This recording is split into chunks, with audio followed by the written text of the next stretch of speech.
Selamat malam. Perkenalkan, nama saya Eduardus Tibugale, NIM 2021 110984, semester 7, kelas sore. Tujuan saya membuat video ini adalah untuk memenuhi nilai ujian filsafat hukum dengan dosen pengampu Agustinus F. Pascalis Dadi. Baik, saya di sini akan menjelaskan bagaimana analisis kritis terhadap Undang-Undang Omnibus Law antara keberpihakan dan keadilan. Yang pertama adalah kita menggunakan 5W1A. Yang pertama, apa yang menjadi masalah di sini?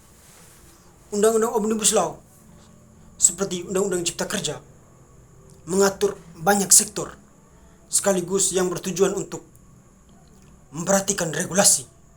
Namun, banyak pihak yang mengkritik proses pembentukannya yang kurang transparan, yang diperkirakan menguntungkan pengusaha, dan dampaknya yang dinilai merugikan pekerja dan lingkungan. Yang kedua, mengapa masalah ini bisa terjadi?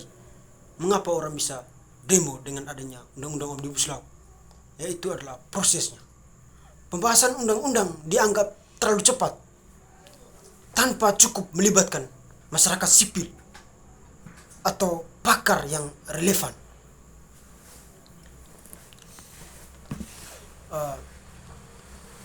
Yang ketiga adalah isi.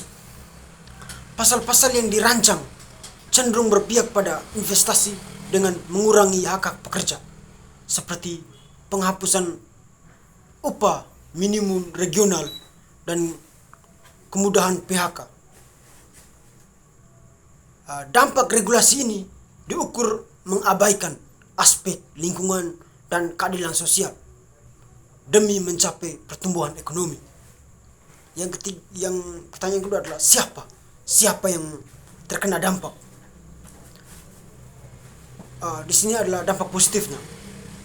Positifnya itu investor dan pengusaha yang mendapatkan kemudahan investasi dan berusaha.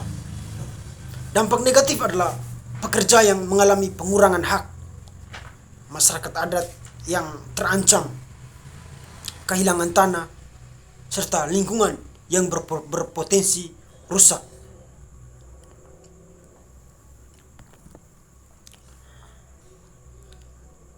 Terancam kehilangan tanah serta lingkungan yang berpotensi rusak akibat longgarnya aturan. Pertanyaan yang keempat adalah where, di mana? Di mana masalah ini terjadi?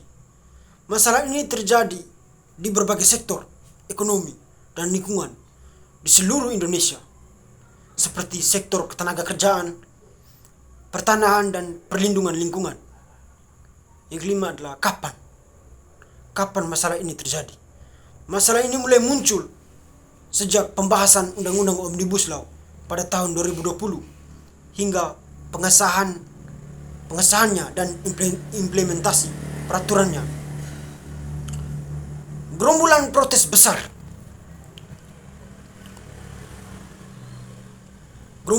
besar terjadi setelah undang-undang ini disahkan. Mulai dari mahasiswa yang membela hak-hak masyarakat adatnya. Yang keempat adalah bagaimana masalah ini terjadi. Penyusunan undang-undang tidak melibatkan partisipasi masyarakat yang memadai. Dilihat dari perspektif teori para ahli. Yang pertama adalah John Locke, hak alamiah dan keadilan. John Locke mendasarkan keadilan pada hak-hak alamiah manusia, seperti hak atas hidup, kebebasan, dan properti. Negara harus memastikan bahwa hak-hak ini dilindungi.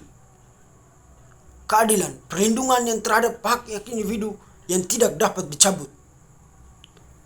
Yang kedua adalah Immanuel Kant, Immanuel Kant menekankan bahwa keadilan menurut Kant adalah berdasarkan prinsip moral universal, di mana setiap tindakan harus dapat dijadikan hukum, dapat dijadikan hukum universal tanpa langgar hak orang lain. Analisis kritis terhadap Omnibus Law antara keberpihakan dan keadilan dalam perspektif filsafat.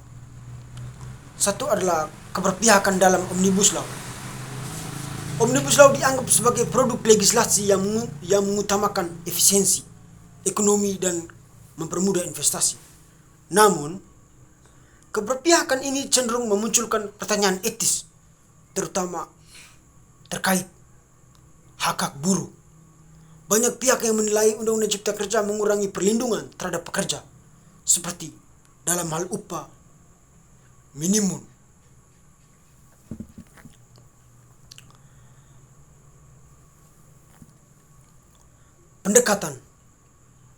Pendekatan utilitarianisme, Jeremy Bentham dan John Stuart Mill. Dalam kerangka utilitarianisme, kebijakan ini dapat dilihat sebagai upaya menciptakan manfaat-manfaat sebesar-besarnya bagi sebanyak mungkin orang. Pemerintah mengklaim bahwa deregulasi dan kemudahan investasi akan menciptakan lapangan kerja,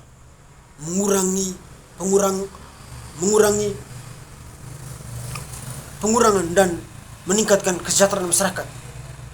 Namun, kritikan terhadap utilitarisme seringkali muncul karena pendekatan ini cenderung mengorbankan kepentingan minoritas demi mayoritas. Dalam konteks ini, pekerja, petani, dan masyarakat adat dirugikan oleh kebijakan-kebijakan tersebut, menjadi pihak yang terpinggirkan. Mungkin itu penjelasan dari saya. Selamat malam dan sampai jumpa.